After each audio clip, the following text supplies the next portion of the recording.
आगे कह रहे हैं समाजवाद था कंस वंदनी मानवता पशु बालाक्रांत श्रृंखला दास्ता पे हरे बहु निर्मम शासन पद शक्ति प्रांत कारागृह में दे दिव्य जन्म मानव आत्मा को मुक्त कांत जन शोषण की बढ़ती जमुना तुमने की नत पथ प्रणत शांत।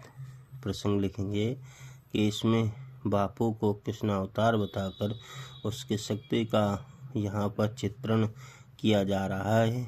व्याख्या क्या है कि हे बापू, आप कृष्ण अवतार का रूपक बनकर मानकर कह रहे हैं कि बापू, अंग्रेजों का जो समाजवाद था, जो शासन कंस का था, जिसके यहाँ पाश्विक शक्तियों से दमित मानव रूपी देवकी वंदनी थी, परतंत्रता की हथकड़ियाँ थीं, निर्दयी शासन के पदाधिकारी थे, उस कारागार के पहरेदार रक्षक थे जो अपने शक्ति के अहंकार में चूर थे।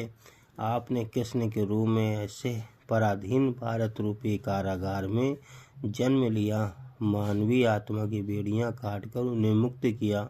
साथ ही अंग्रेजों द्वारा जन शोषण जो कि जमुना उमड़ रही थी, अंग्रेजों के शोषण से देश में जो असंतोष व्याप्त हो रहा था, तो उन्हें उसको चरण स्पर्श के शांत कर दिया।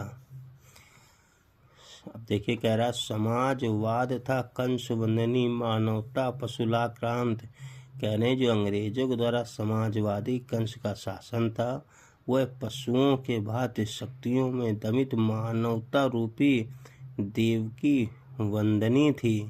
कह रहे श्रृंखला दास्ता पहरी बहु निर्मम शासन पद शक्ति भ्रांत। कह रहे परतंत्रता की हथकड़ियाँ थीं, निर्दयी शासन के पदाधिकारी गण थे, कारागार के पहरेदार रक्षक थे, कारागार में थे